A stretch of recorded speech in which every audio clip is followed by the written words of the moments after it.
Library. Welcome to Book Lovers Week. So far, we have had authors Larry Tye of Demagogue, The Long Shadow of Senator Joe McCarthy, and Nancy Pearl of the Writers Library.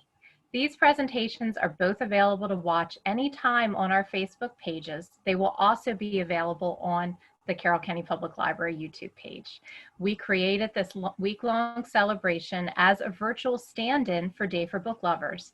And one of the things we hear that folks love most about the day is hearing about all of the great upcoming releases.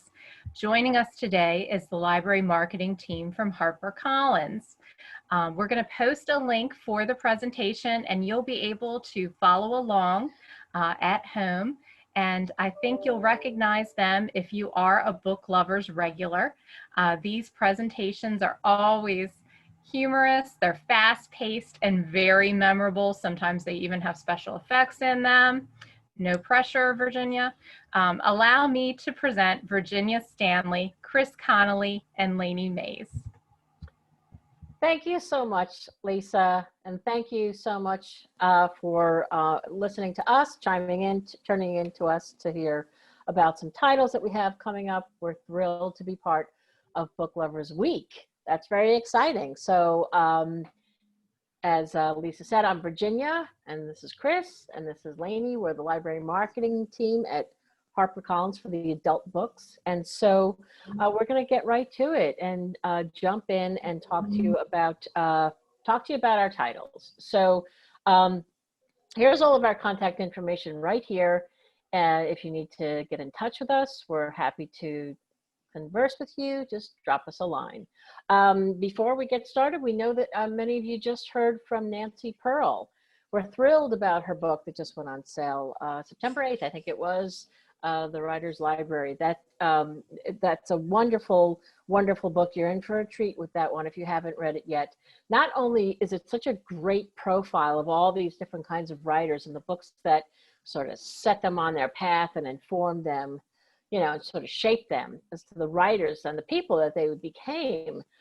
It's also a really cool resource. So at the end of each profile, there are a lot of books listed that are discussed. You know, they bandy about these great conversations. Nancy and Jeff Schwager talked to all these people. And so every book that's mentioned is listed in there. So it's a great resource. And so I can't recommend it highly enough on so many different levels. It's just fantastic. So it was also selected as one of September 2020's Library Reads list. So if you're not familiar with Library Reads, I hope that you will go to libraryreads.org. 10 books a month are selected by librarians, voted on, they're tallied, and lo and behold, the Writers Library was one of the 10, and we were thrilled about that. Wonderful starred book list review. There's so much great stuff to say about the Writers Library and how wonderful is Nancy Pearl. And Jeff Schwager is a trip. So we're going to talk about them a little bit later when we talk about a series that we have called Door to Door, where they both appeared. So right now, let's do some housekeeping. Chris, Lainey, want to talk about, take a few of these slides and talkie? Sure. So I guess we'll start with the blog, which you can find all our resources compiled on our blog, librarylovefest.com. We have resources for librarians, we have updates, reviews, offers for eGalley downloads, and so much more. So you can see that along with our social handles. Do check us out. We're a lot of fun, not to brag, but we are. So. We are, which excuse me for one moment. I forgot how much fun we are, and I had to go get my sound machine, so I'll be right back. Okay. So while she's getting our sounds together, speaking of sounds, we have audio eGalley, so that's super exciting. One thing that we've been really special to have on Edelweiss and NetGalley. So these are just some of the great books and a few you might see throughout. And again, more audio. We have a podcast, which is my child. I feel very like I have to, get it to school in the morning. I feel very loving of it. And if you are talking about virtual book clubs, we have a really great episode called How to Start a Virtual Book Club. And they discuss this book, Mrs. Lincoln Sisters. And it's really cool. A lot of tips that maybe you need to know to get everybody on virtual and no one's left behind. So you can find it anywhere you listen to, podcasts. But Lainey, everybody could just go to Library Love Fest, look for the thing that says, you know, we have a podcast or Library Love Fest podcast, and then from there you can go and check it all out. But it's a fabulous that in particular. I think perhaps for the people who are watching us right now, it's really wonderful. All the great tips on how to have a really, you know, sort of just a very healthy and robust book club experience. But there's great stuff on there. There's some really cool author interviews, and we'll get to it. Sorry. Yeah, we'll mention some. If you go to our blog on the right-hand corner, you see like we have a phone call. You can leave us a message. All that information's on there. So if you find a podcast, if you listen to podcasts, you know where to find it. If not, go to our blog and you'll learn all about that. All right. And then October 8th, we are doing a giant 90-minute book buzz that will give you previews of our winter and spring 2021 list. It's hosted on Crowdcast. It's, again, Thursday, October 8th, 10:30 to 12 Eastern Standard Time.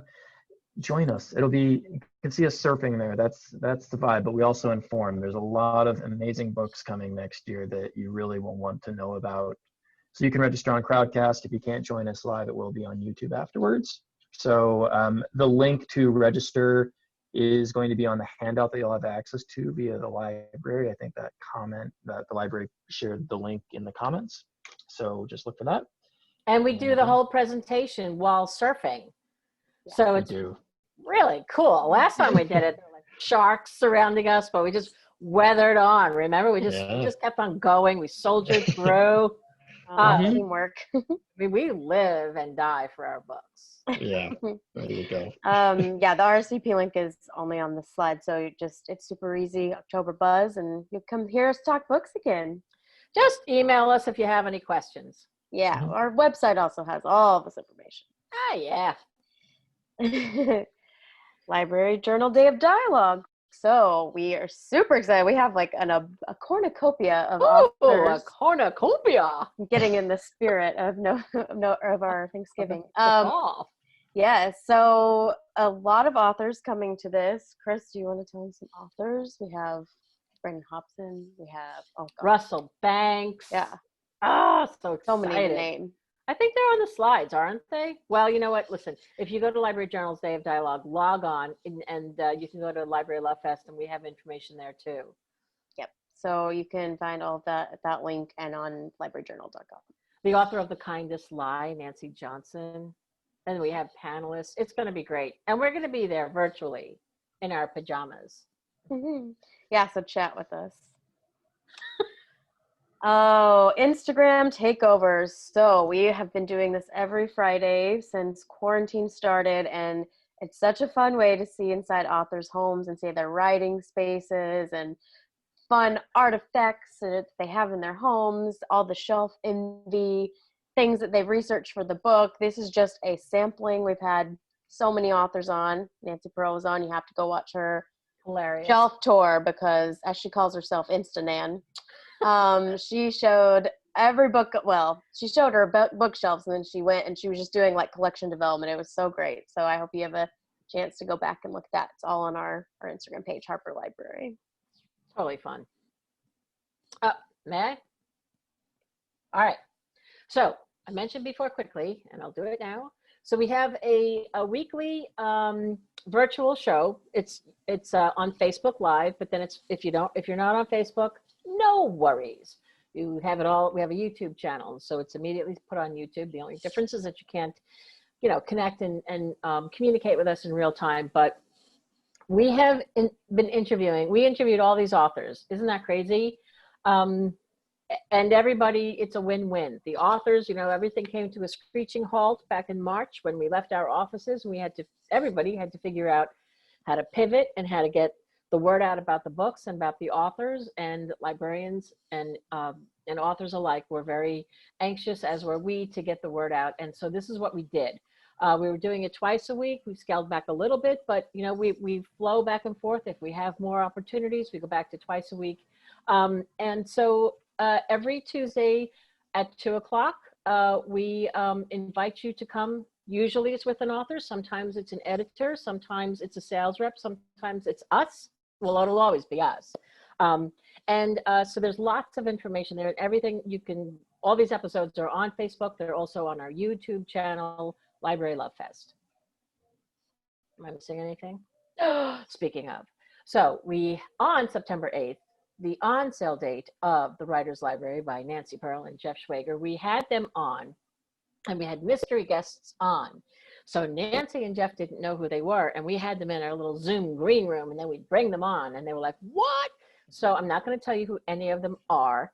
You'll just have to go back and watch. So you can go to Facebook Live. I mean, you can go to Library Love Fest. You can go to Facebook, type in Library Love Fest. All the videos are there. Or again, you can go to YouTube and find it there. But it's really wonderful, and you get a great sense of the authors and surprise guests and the book. Now, I think we're starting with the books. Christopher, take it away. Okay, so Leave the World Behind by Ramon Alam. Where to start with this one? There's a lot of news. I do want to lead by just saying that this is a book Virginia, Laney, and I all three adore. We all have our very specific reading tastes. However, this book drew us all in. We can rave about it all day, but I think for book groups, anything like that, this is a book you're going to want to have on your radar. It's going on sale October 6th. So that's Leave the World Behind by Ramon Alam. He wrote Rich and Pretty and That Kind of Mother. He is a very astute, brilliant cultural critic and author, but this novel is a bit of a departure in that it has some genre elements to it. It follows basically two families. One is a upper middle class white family who is renting an Airbnb for a long weekend, kind of in this remote area of Long Island. So they're getting away, they're in this house, and they receive a knock on the door one night. And there is an older couple who claim to be this Airbnb's owner. They say there's been a blackout in New York. No one knows what is happening. So they return to their house looking for refuge. For some reason, there's electricity, but communication is down. And one important thing to note about this couple, the owners, they are Black. So there is this kind of racial tension that Ramon explores, but then the book just goes so much deeper than that in terms of what family is, our reliance on technology. It's brilliant. And this brilliance has been recognized. It's actually been longlisted for the National Book Award. That's breaking news. We are absolutely thrilled. And I think it really speaks towards the momentum and just the raves that this book is receiving. It's a big book. I had the opportunity, along with Virginia and Lainey, to interview Ramon for our podcast, and you can go listen to that now, SoundCloud, wherever podcasts are. And then also, we're going to be having Ramon on our door-to-door program on Tuesday, October 13th.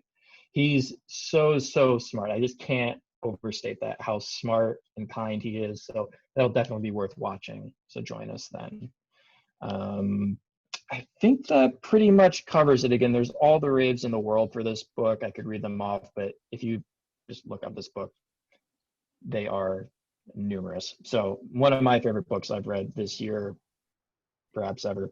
A really special book. So Chris, can I just interrupt for 1 second? Of course. Before you move on? First, I can't stress enough how wonderful the interview was that Chris did with the author. So if you're not a podcast person, it doesn't matter. Just go listen to it, because it's just, you get the real sense of this author and the nuance of the book. And it's a terrific conversation that Chris and Ramon have. I really love this interview. It just peels back some layers, and I don't know. I just absolutely love the conversation. The other thing I wanted to say was that I got an email today. I'm not going to say his name because I didn't ask him if I could have permission, but it's a noted librarian who said, "Oh my God, I just finished this. I don't remember the last time that I stayed up all night to finish a book. And I cannot wait. I want to have a book club on this book." So that's the first thing. I wrote him right away and said, October 13th, he'll be on door to door. So come listen. And that goes for all of you. Just go to Facebook Live and you can type in your questions for him.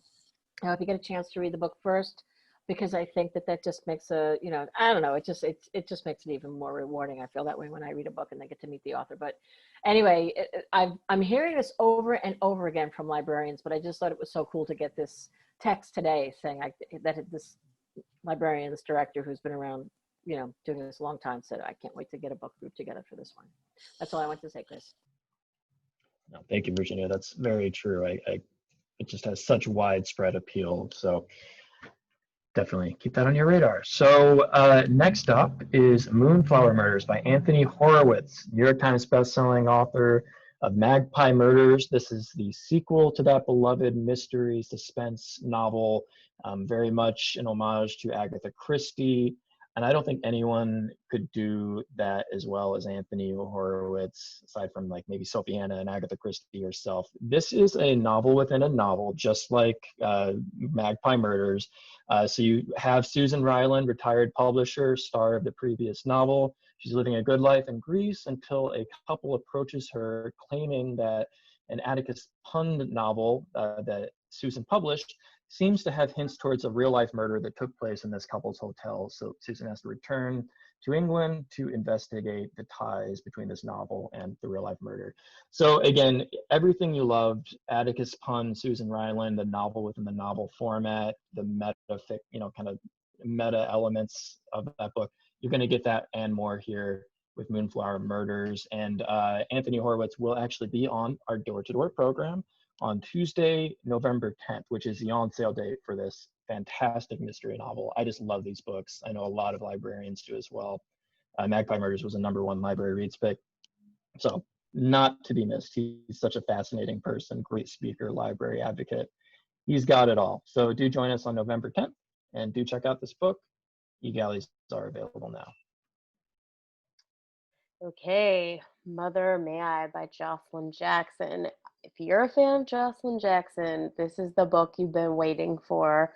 So she just recently got inducted in the Library Reads Hall of Fame. So that's a big deal for her.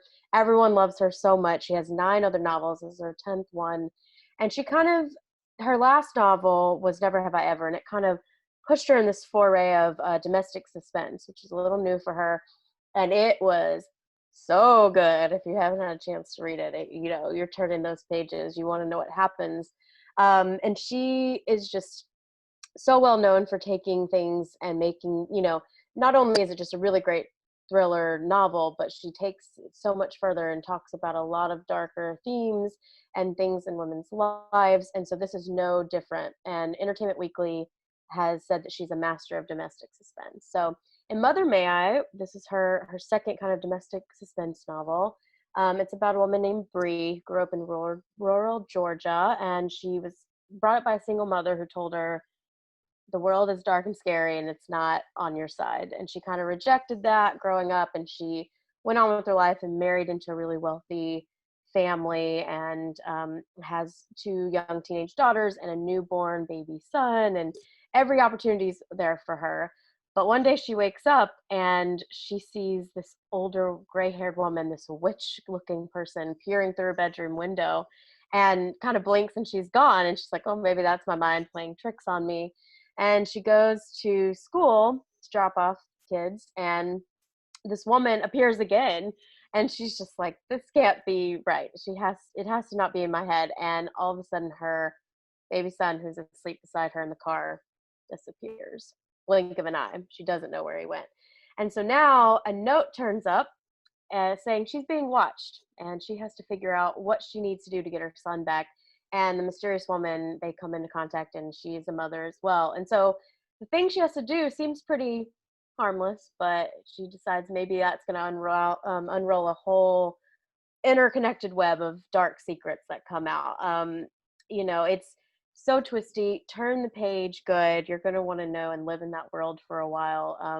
But there's a lot of issues like privilege and redemption that comes up, and it's going to be great for book clubs, just like her book before this. You lots to discuss. So I'm so excited for this book, and I hope you are too. That's Mother May I by Jocelyn Jackson.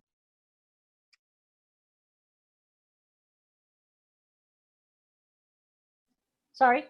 The Devil You Know by Charles Blow. Charles Blow is an acclaimed journalist and op-ed columnist for the New York Times, and he frequently appears on CNN, and is the author of the New York Times bestselling memoir, Fire Shut Up in My Bones. When it was announced that we will be publishing his next book, there was and still is a lot of excitement at HarperCollins. It's an honor to be publishing this book. He never wanted to write a race book, but as violence against Black people, both physical and psychological, seemed only to increase in recent years, culminating in the historical pandemic and protests of the summer of 2020, he felt compelled to write a new story for Black Americans. He envisioned a succinct, counterintuitive, and impassioned corrective to the myths that have far too long governed our thinking about race and geography in America. So drawing on both political observations and personal experience, as a Black son of the South, he set out to offer a call to action by which Black people can finally achieve equality on their own terms. This is what he said: race, as we have come to understand it, is a fiction, but racism, as we have come to live it, is a fact. The point here is not to impose a new racial hierarchy, but to remove an existing one. After centuries of waiting for white majorities to overturn white supremacy, it seems to me that it has fallen to Black people to do it themselves. So this is a manifesto and a call to action that he asserts has been, after waiting centuries for whites to end white supremacy, it's time for Blacks to do it for themselves. And he argues for a reverse of the Great Migration to move back Black populations and power bases back to the South, the devil you know, where they can be done with appeasement, politics, and establish equality of their own terms. This is passionate, rational, well-researched, and unapologetic. It's pure Charles Blow and should spark a national conversation about the current state of race and American culture. This is going to get wide national media. You will be hearing about this book if you haven't already. He's a huge following on social media, and it's just an honor to have this book under our roof at HarperCollins. That's The Devil You Know by Charles Blow. And switching gears a little bit, Better Luck Next Time by Julia Claiborne Johnson. This is the author of the book Be Frank With Me. Did anybody read it? If you did, I know you loved it. That's how much I love that book, because I know that you love it. I fell head over heels in love with that book. And if you haven't read it, I strongly suggest that you do. Because once you've read that book by her, you'll want to read everything that she's ever written. And this is the next book. And this, I mean, her books are warm and they're funny, and they're very inventive, and they're a little bit on the sassy side. And they're very authentic. You've got some real characters, real strong characters in her books. This is set in 1938 in Reno, and it's at the time it was the divorce capital of the world. So people had to stay there. They had to be residents. They had to stay there for 6 weeks, establish residence, and then people could get their divorces. So she creates this dude ranch. She makes it up. It's called the Flying Leap Dude Ranch. And she focuses on these two women who come from very different backgrounds, but they're both there to get a divorce. They make an unlikely pairing as friends, but they have a great time together. And there also is involved a very young, handsome, Yale-educated ranch hand. So this is about them, and it's funny. There's adventure. There's talks about family and relationships and what's gone on, and the families that we come from, the families that we make. She's very effective at this. She's really, really good. I could go on about it, but it's laugh out loud funny.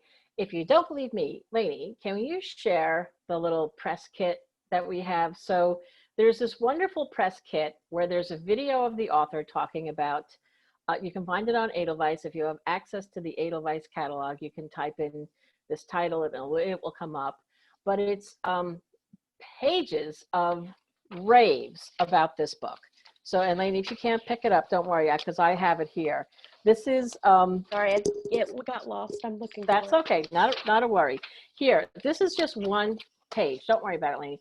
Here's one page. Can you see that? This is all love, just for better luck next time. I'm going to read this one quote to you by Julie Schumacher, who is the author of Dear Committee Members and the Shakespeare Requirement. She says, do you want to read something funny? Let's say a novel set at a divorce ranch in Reno in the 1930s. A book with memorably eccentric characters, sparkling dialogue, a satisfying plot twist, and some romance and sex. A good literary comedy western. Here it is then, the book you've been looking for. Julia Claiborne's Better Luck Next Time. There's so much wonderful information in here and raves about Be Frank with Me. A really cool there's the video from her. There's a great behind the piece that she wrote about that behind the book. It's all about her father, and she sort of bases her family members she bases her characters on the people in her life. It is fantastic. So please, please, please make sure that if you haven't read Be Frank with Me, which is a story about a little boy who's really cut from a different cloth, and that's all I need to say about that, and you'll fall in love with him. And then go read this one, and you'll become a Julia Claiborne Johnson addict. That's my book. Next. Okay, Barack before Obama.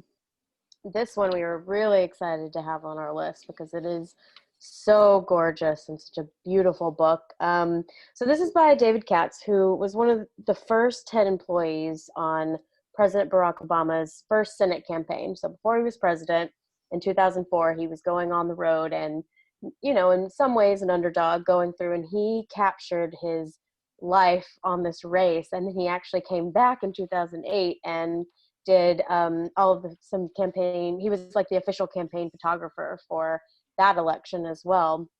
And not only has he worked in the White House after he became president, but David Katz is just a really good friend of President Obama. So he knows him intimately in another way that's not just a working relationship, and you can really see it in these photos. So there are 200 rare, never before seen images from the years before President Obama's presidency. And there's about 85% new photos that have never been anywhere before. And you see him as a dad and a devoted husband. And, you know, it's not just political, it's him as a person. You see him with photos. I think I have a few. Let's see. Yeah, like look how gorgeous these photos are. You know, being a husband, getting his cowboy hat. But I think you also just see his relationship with Biden and how their families combined. And I don't know, this is such a cool book. It's a perfect gift for anyone, but also just as like a reference book to see things that are not always political in a way. And there's also a foreword by President Obama, which is a really big deal, who has given his full blessing for this book. And I just wanted to read a little quote from Jon Favreau, who's a speechwriter for Obama, but also he founded Crooked Media, Pod Save America, which I'm a big fan of. And so he's just like the word on Obama things. And so he said, one of the reasons David Katz was able to so brilliantly document Barack Obama's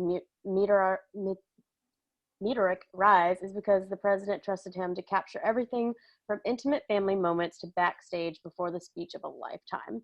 Thoroughly enjoyable reminder that long before the 44th president stepped into the national scene in 2004, he was a loving family man, a driven public servant, and a once-in-a-generation talent who inspired audacious hope in a country that needed it. And that's all I will say about this book, because I could go on forever, but it's just so gorgeous. All right. Speaking of beautiful just memories and looking back on important folks in our lives and culture, we have World Travel by Anthony Bourdain and Lori Woollever. So Lori finished this book after it began, and of course with Anthony's unfortunate passing. But this is a joyous, book full of love for travel. It's a practical guide to travel that includes some of Anthony's favorite destinations, his tips, what to do, what to eat, what to avoid. Again, just told like through that, witty, just earnest language that you know through Anthony's work. Again, Lori has worked with Anthony for over a decade. She also co-authored Anthony's cookbook Appetites in 2016. And this also has gorgeous illustrations throughout the book. I think the jacket, they've been working on this package just to get it perfect because that's what the book deserves. And I do think they nailed the jacket. Some of the internal spreads are absolutely gorgeous. Lainey, I don't know if you have any of those up. Maybe I'll share my screen just to show a few. Let's see. Here we go. Argentina, Cambodia, Canada. So yeah, I just wanted to share a few of those with all of you, just to give you a hint of what you're in for with this book. Received a starred review from Library Journal, who called it an exhilarating and worthwhile choice for those planning an actual trip and for stay-at-home travelers, which we all are at this point, but this will be great for research once the day does come that we can travel far and wide. I don't think there's a better travel companion than Anthony Bourdain. So this is coming April 20th of next year, so do keep your eyes open for that one. Just as I Am by Cicely Tyson. How exciting is this to have Miss Tyson tell us her story, and what a story it is.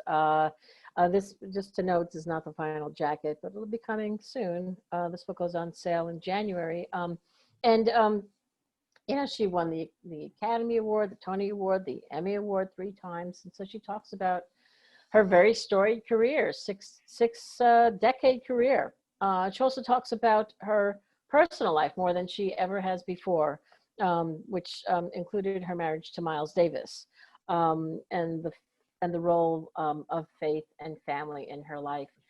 You know, I could go on about everything that she's won, of the accolades. I think what is really important with her is that she's one of the first of many. As I'm sure you all know, she's often been the first to do it. She was one of the very first Black models in the 1950s.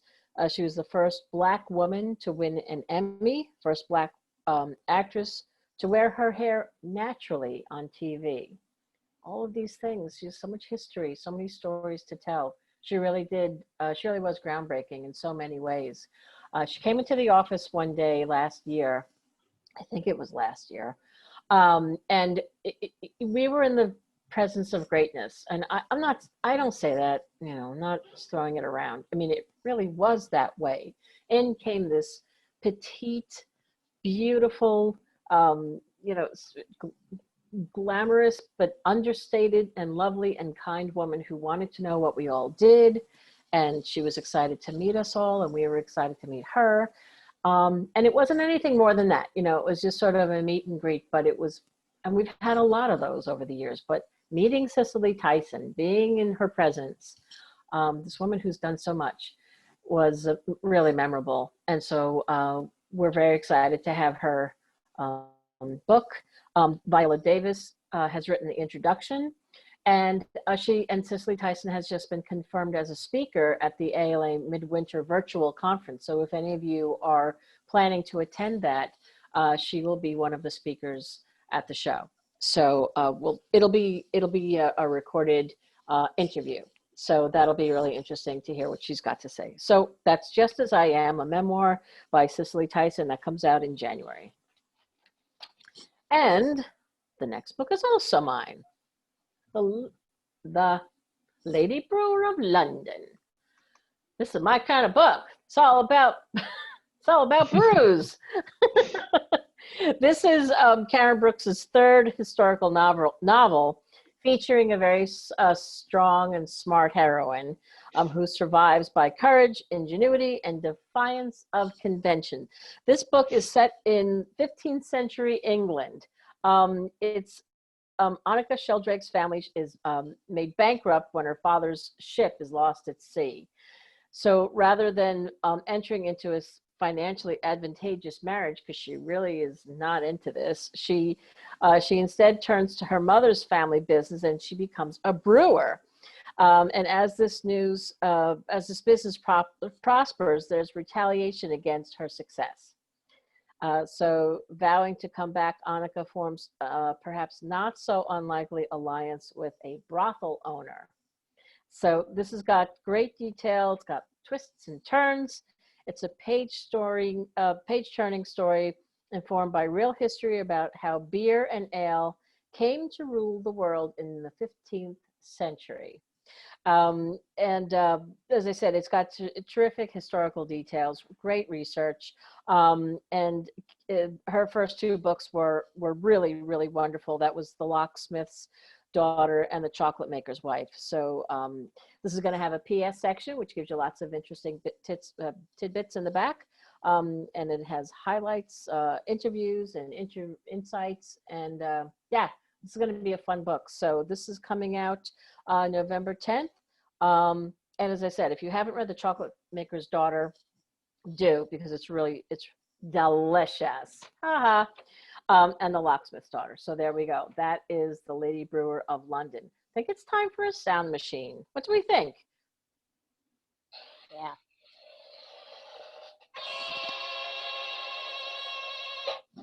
Did you hear it? Oh, yeah. I wonder if anybody's listening. Who's next? Love this jacket. Tis I. So Tis you.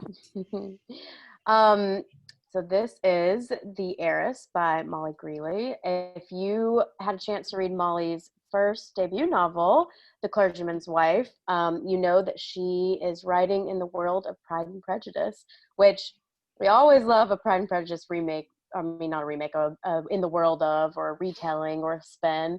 But this is so different. Like, it's so complex. It's just a great historical novel in all of the ways, but you also have these really great characters that you will love. And I don't know, from my experience, I haven't seen anything written about Anne de Bourgh, which is, you know, a Darcy's cousin who has all of the money, and Mr. Collins works for them, and she kind of sickly, and they don't say much about her. She's Darcy's betrothed, they think, and you don't see much about her. But in this book, we're gonna learn so much about her, and it's so fascinating because it's kind of based on true things that happen. And there's a really great behind the book, all about the author hearing about babies getting laudanum to be quiet when they were babies and not cry as much. And she was like, as a dark joke, like, oh, surely babies didn't cry this much back in the day when women had so much to do. And she found out that really they did give them a lot of things that really affected them throughout their life. So she kind of reimagined Catherine's space as Anne's space going through life as a baby who had that medicine, and now she is kind of sickly. So she decides, after her father's just passed away, and she kind of has to take this opium heavy medicine because she's been addicted to it from childbirth. And so she goes through life really diluted, and she decides maybe that she doesn't really need this. Maybe this is what's making her unhappy. And so she escapes to her cousin's house, John Fitzwilliam, who we know, and if you're a Jane Austen fan, and he helps her kind of come off of this in this recovery mode, and she kind of takes on this new life, and she's going to be brave. She's going to go up against her mother, who is always on top of her for everything. She can't do anything without her. And it's a beautiful story about a woman becoming herself and getting away from literally something that's pulling her down. And so, you know, if you read The Clergyman's Wife, that was Charlotte's story in Pride and Prejudice. And so I just really enjoy seeing all of these different stories of people we probably don't think much of after the book closes. And I love reimagining them, but also having a really cool historical element as well. And this one, so it's got like the Gothic intrigue of Sarah Waters. So there is a little love story in there, and it's diverse. So I hope you take this book for everything it is. It is so much more than a Pride and Prejudice story. It's got so much depth to it and a lot to discuss for book clubs. So that is The Heiress by Molly Greeley.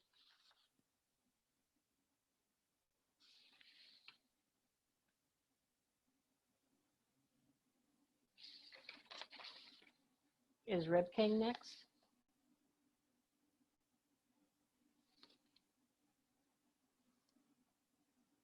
Sorry about that, guys. I don't know. I don't know why it's being stuck. So The Rib King which another really fun historical book. So The Rib King by Lady Hubbard, and you might be interested to know that also, not only is she the author of The Talented Ribkins, which is her 2017 adult debut novel, which was like an Indie Next pick. It won the Hurston Wright Legacy Award. I mean, it goes on and on. She's won so many awards, but she also studied under Toni Morrison at Princeton. So she's just a dynamic person. She's a great speaker, and we're so excited to have this book on our list. So this is Upstairs, Downstairs meets Parasite, and it kind of deconstructs the African American stereotypes in the early 19th century. And we see a man, August Sitwell, who was adopted by a white family, and they kind of they've done this before. They take in Black servants and raise them from when they're really young, and then they grow up and they're part of the family, but we all know how that goes. Part of the family doesn't always get you a lot at the end. And so the Barclays, this family, this well-to-do white family he works for, is kind of down on their luck. They're losing all of their money. And when the servant, Miss Mammy, she has this delicious rib sauce. So she starts, it's all this popularity. And so people start to buy it. And it's got this kind of caricature of August on the cover. And they're making lots of money. And the Barclays are getting all of it. And how does this look when we've, put us in the spotlight, but we're not getting any of the money? So it's a really, really cool story. And also you find out that August has a little bit of a history underneath. So maybe that's going to come back to bite him if he's been running from that for all these years. But it's perfect timing for Black History Month. Comes out in February. But there's race as well as social structures in there, but it's really propulsive. You keep turning pages. Like I said, the author's very brilliant and charming. And if you're a history aficionado, it's perfect for you. If you're interested in the African American experience, especially in that turn of the century, really cool. But also, just a really great fiction story and historical fiction. Beautiful, beautiful book, and I love this cover as well. It's gorgeous. So that's The Rib King by Lady Hubbard.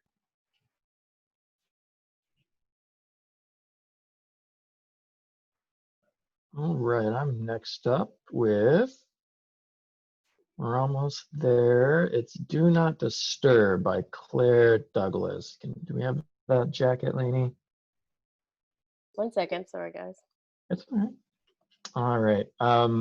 I'll dive into the does Virginia you have something, Virginia? Make sure you're not muted. There we go. There we Do go. Not Disturb.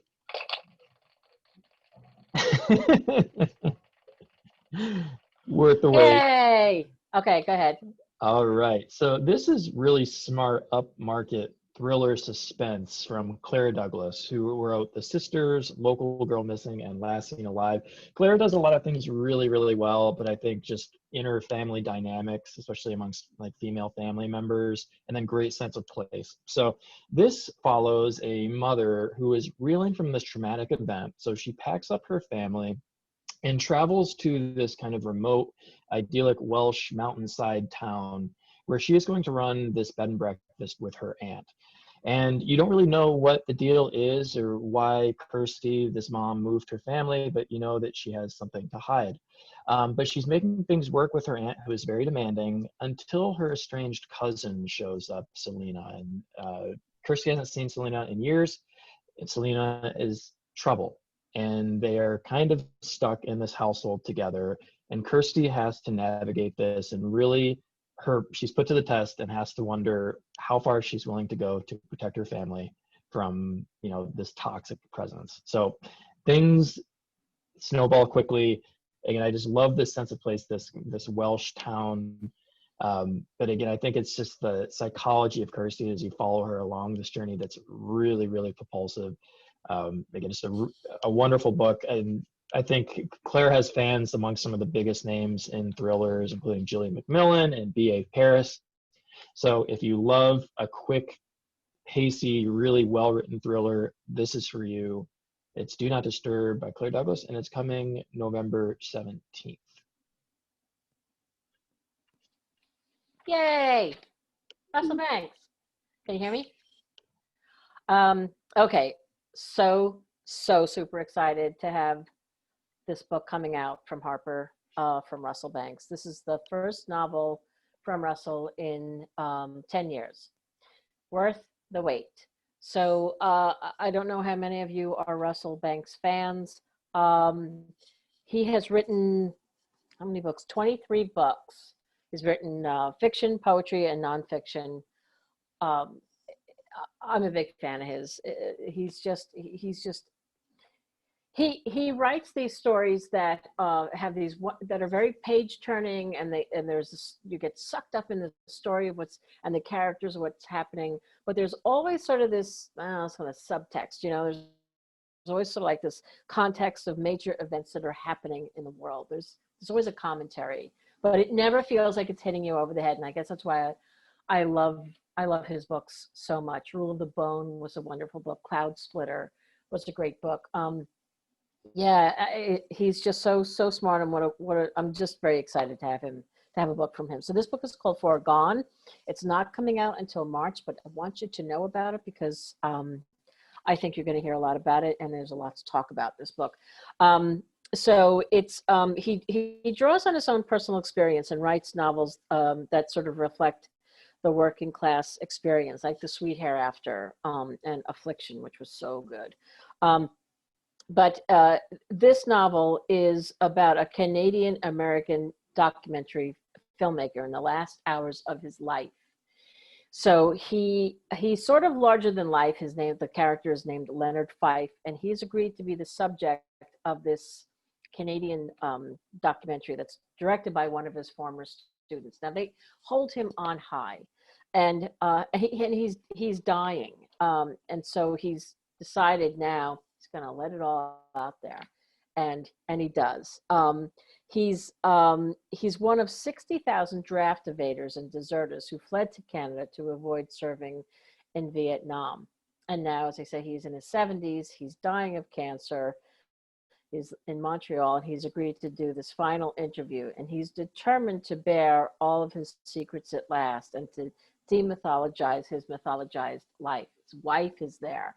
His students are there. People who just idolize him and mythologize him, and it's powerful.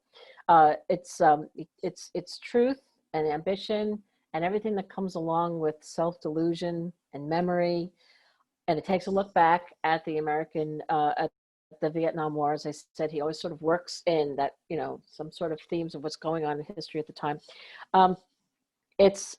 He tackles a lot of big themes, but as I said, he humanizes things with these beautiful characters that he draws that you don't forget, that you just don't forget. I can't say enough about it, and I don't know. There's already 2 quotes in, Ann Beatty and also Colin McCann, who says Russell Banks is, word for word, idea for idea, one of the great one of the great American novelists.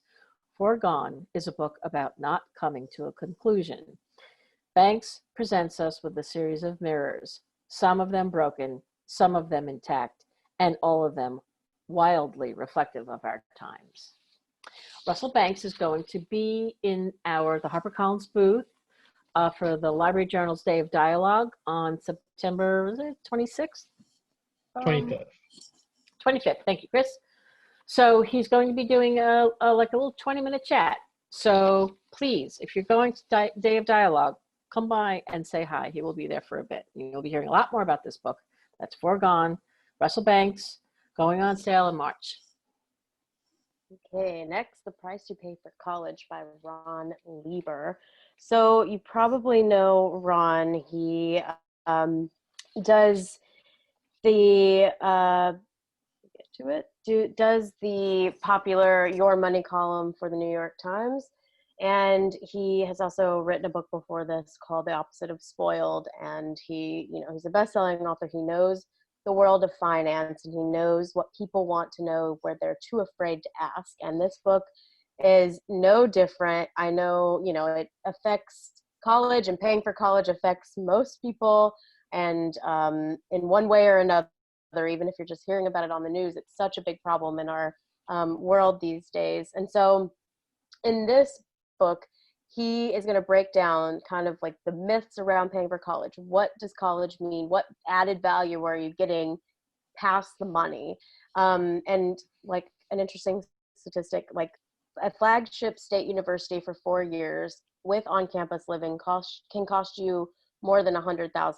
And then if you make it a private school, it's $300,000 for 4 years. Like, the prices keep going up and we don't have any relief coming. And so parents are sitting down and wondering, is this worth it in the long run? Does my kid need to go to college? And so Ron pulls back the curtain on merit aid, on how people get into college and who pays what. He sits down with presidents and asks them presidents of colleges, and asks them questions that parents either don't know to ask, or they're too scared to ask, or they're confused by. And it's just so accessible, but also it brings a lot of heart to it. And he understands, he empathizes with parents who have to make a decision and a lot of the times it revolves around money. So this book is just going to be a staple, I think, for people trying to figure that next step out in their own world or their children's lives. And also, we're all in a new world where we have virtual school and things change. And he is going to be adding some stuff to the book to kind of talk about that. It's not going to be pre-pandemic. So that is taken into account as well. So that is The Price You Pay for College, The Price You Pay for College by Ron Lieber. All right, Earthkeeper by N. Scott Momaday. So this is a very special, it's short but powerful collection of nature writings by N. Scott Momaday, who you'll know won the Pulitzer for Housemaid of Dawn. He had a poetry collection released earlier this year titled The Death of Sitting Bear. He is just one of the foremost writers on Native Americans, their culture, and of course the importance of nature in our lives today. I can't remember which review it was, but I think the term words as healing came up when describing this book, and I think that's a perfect way of putting it. This is a quick read, again, short sections that are really just these beautiful, explicit writings on the N. Scott's appreciation for nature, the importance of it now more than ever. Again, it's just beautiful, genuine, heartfelt. It's just something that you'll want to carry around with you for, these are tough times. This is the kind of book we need. It's just so beautiful. It's coming November 3rd.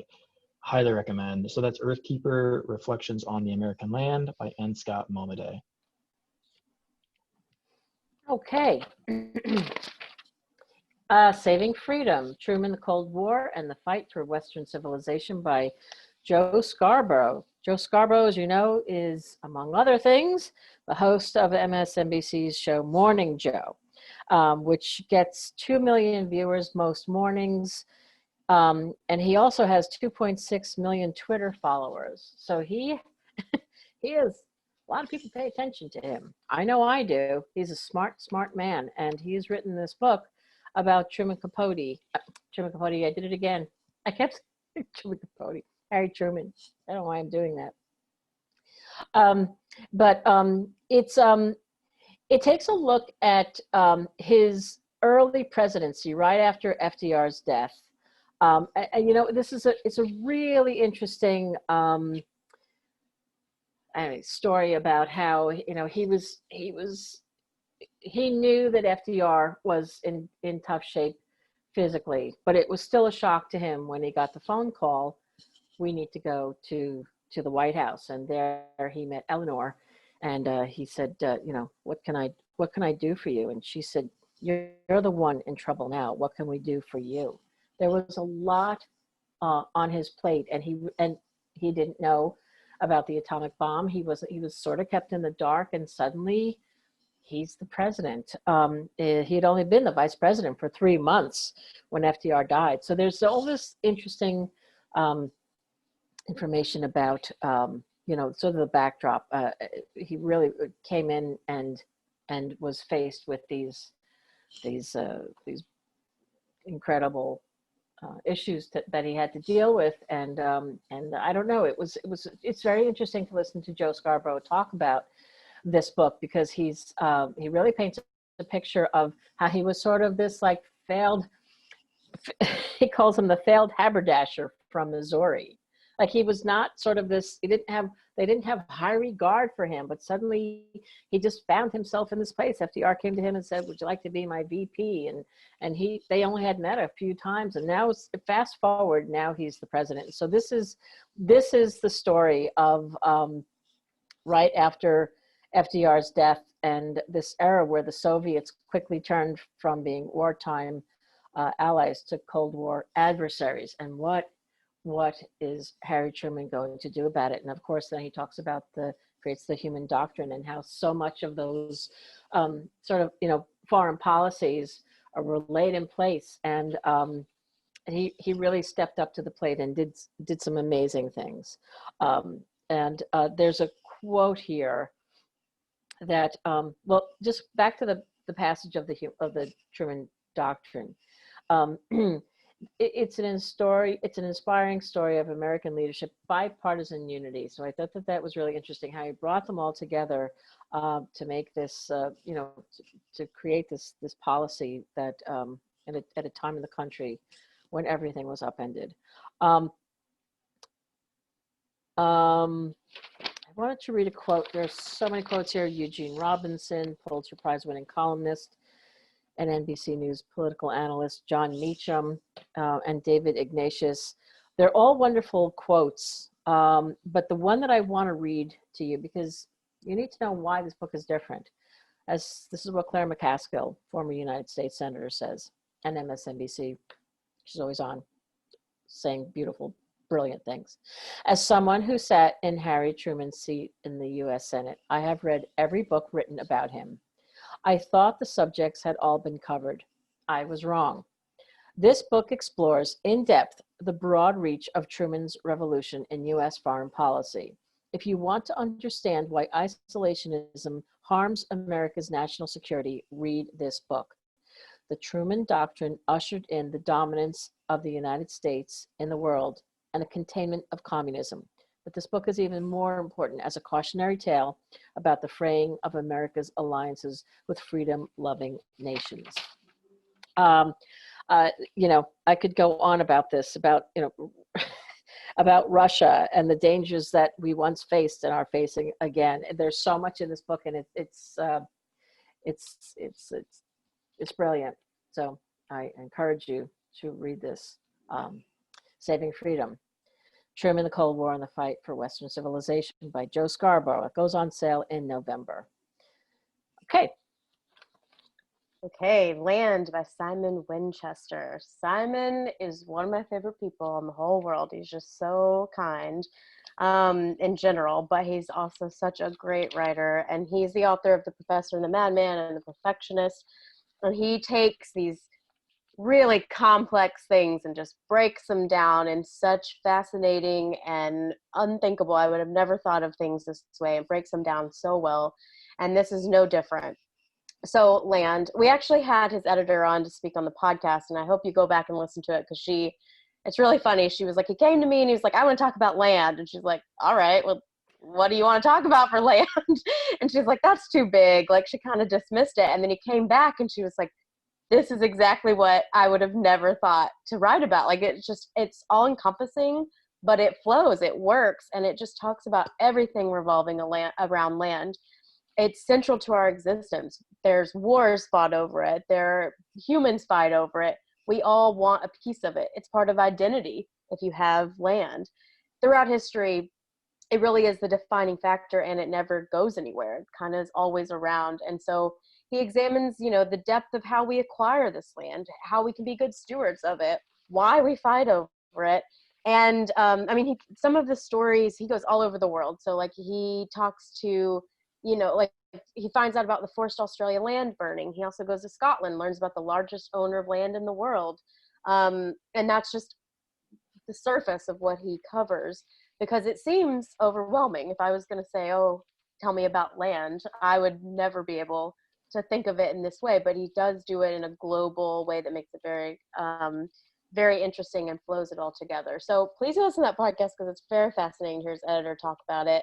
But if you're just a fan of really smart nonfiction that's going to really make you think, this is perfect for you. And I hope that you give it a chance. So this is Land by Simon Winchester. how the hunger for ownership shaped the modern world. All right, The Kindest Lie by Nancy Johnson.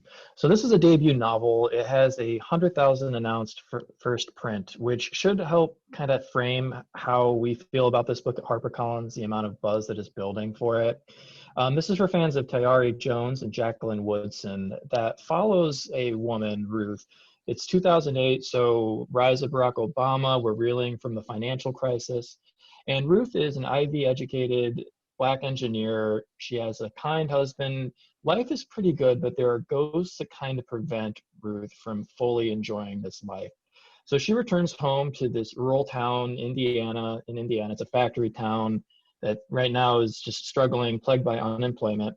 And Ruth is one dealing with the family she left behind, firsthand witnessing all the sacrifices they made to put her in the position she's in, and also really observing the racial divide of how this financial crisis affected Black Americans versus white Americans. So this all comes to a front in this small town. There are certain things at play that she feels she needs to confront. And it really is this kind of insightful inspection of the American dream and what that means. There are pages of raves from authors about this book, including, I like this one from Sarah Paretsky. Essential, powerful, wrenching, Nancy Johnson's debut novel tells a history of family secrets and lies shaped by the racism that permeates modern America. A riveting story, a searing lesson on why Black lives matter in today's crucial social justice movement. So also, Nancy will be joining us at Day of Dialogue. She's going to be doing an in-booth author chat from 2:20 to 2:40. So do come say hello to Nancy. E-galleys are available now, and the book goes on sale in February. Highly recommend. That's The Kindest Lie. All right, and then I believe it's me again, The Captive by Fiona King Foster. So this is a somewhat speculative literary fiction novel, but also very propulsive. This is about a woman living in this near future secessionist state.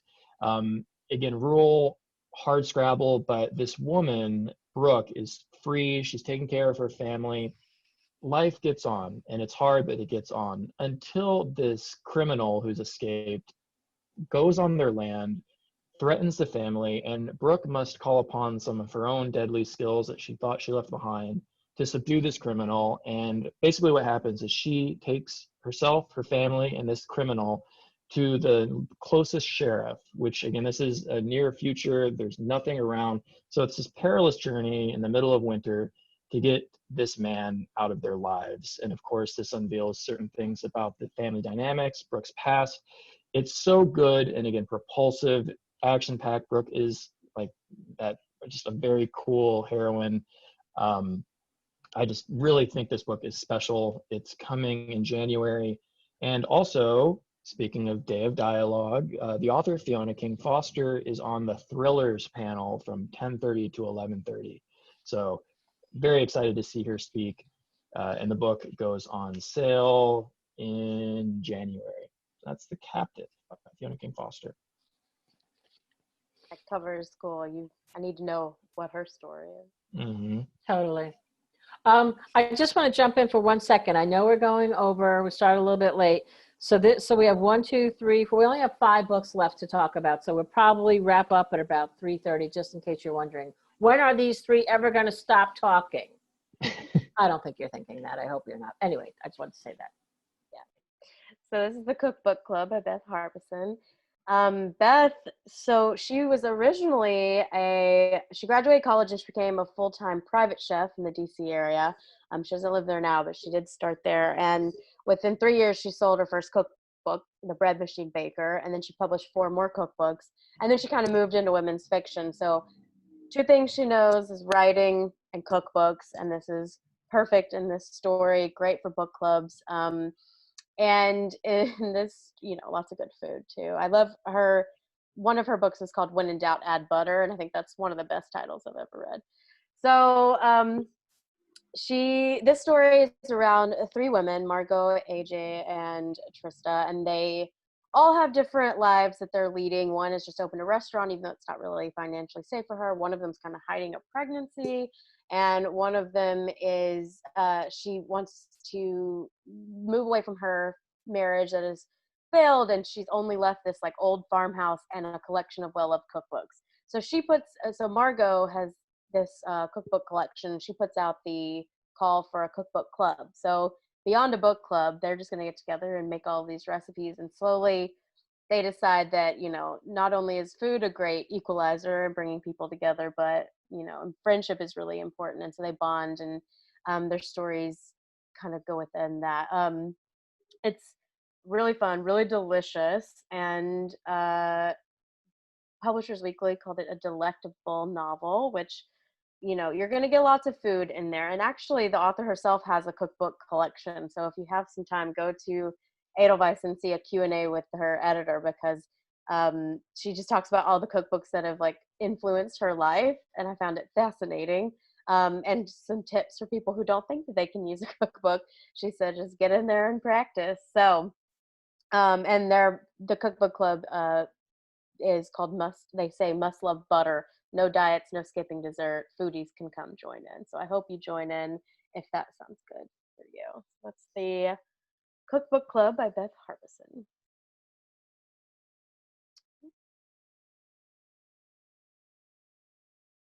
That's me. Can you hear me? Felicity Hayes McCoy, the Transatlantic Book Club. This is the fourth in a series, and this is the author of The Library at the Edge of the World, which was the first in the series, and that was made the Library Reads pick. And this is set in Ireland, and it's delicious. It hits all the sweet spots for book clubs, fun characters, a fabulous location, Lisburg, Ireland. And as I said, great characters. So this is they said the fourth in the series. There's a library hardcover edition. This is a trade paperback original, but we do have a library hardcover edition. And it's about people who love books. And so Cassie Fitzgerald is at the center of this book, and she is trying to persuade the local library in Ireland to set up a Skype book club, linking the readers on Ireland's Finfarron Peninsula with this little United States town called Resolve, where generations of the Finfarron immigrants have settled. So they're setting this up, but they set up they start reading this detective novel that riles up a series of old conflicts on both sides of the Atlantic. So that's sort of the framework of the book. This is for fans of Jenny Colgan and Maeve Binchy. As I say, it's the fourth in the series. They're cozy and they're fun. They're a couple of things. Well, it's very funny because their book club never really talks about the book. Sound familiar? They sit around and they have a good time. They talk about everything but the book. It's very engaging. It's very commercial. It's, deals with family and relationships and home and community is the big one. And it's just a perfect book club book because it's a book about a book club and all the fun people that are involved in it. And this whole series is really charming. So if you have not dipped into this, I would suggest that you start with Library at the Edge of the World because it takes you right in. It's like this woman gets this little house and she fixes it up and she works at the library and she tries to like break away from her mother, and it just goes on and on, but it's very sweet, warm, funny, a little bit of an edge.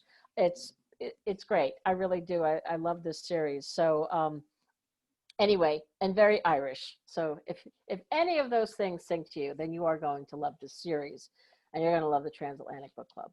So that's it. Okay, The Greatest Secret by Rhonda Byrne. So Rhonda is the creator behind The Secret, which is this documentary film that swept the world in 2006. It changed millions of lives, and it just was like this global movement. She was on like Oprah and all of these other just major outlets. She took over the world, this documentary, and then her book was released the same year, and it was translated into over 50 languages. and it remains one of the longest running bestsellers of the century. And so this book, she, you know, reflected a lot on The Secret, because The Secret was supposed to tell you how to tap into these powers that you already have and have the most fulfilling life that you can have. And she took you on that journey in The Secret. But this, after sitting with that for a long time, she has The Greatest Secret, which is the next book. Chris mentioned print runs, and this one is a 750,000 ounce print. So if that tells you anything as well, this is a book we're very excited about. And actually, you know, the Harper One team has just been with Rhonda for a while, and so they're so excited to bring this book back into everyone's lives. So it was, you know, like I said, it was this global phenomenon, and this Greatest Secret is going to go from living in fear and how to have a life of bliss and joy. And from the introduction of the book, I think it explains it well. So it says, The Secret book showed us how to create anything you want to be, do, or have. Nothing has changed. It is true today as it ever was.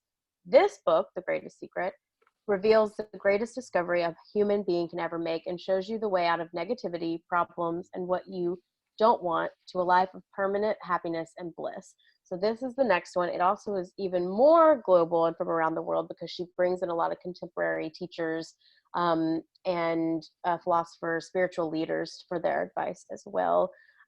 This one, it's massive. We are so excited to have it on the list because, like I said, it took over everyone's lives. Everyone knew The Secret, and now they're going to know The Greatest Secret. So that's The Greatest Secret by Rhonda Byrne. All right, my last book that I'm talking, and then Virginia has one more, is Surrender the Dead by John Burley.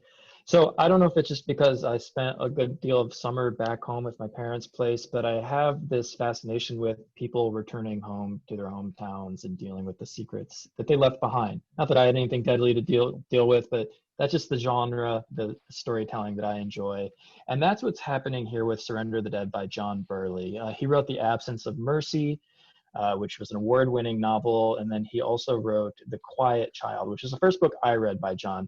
And what I loved about that book is, again, it involved a character returning to a small town, tightly knit, full of secrets. And it was done so well, and I was curious how he would follow it up. And I have to say, John really did it extraordinarily well with this book. This follows Erin Reese, who left this small town, never planned on returning, but she finds out that her father is ailing. He's extremely sick, and she has really no choice but to return home.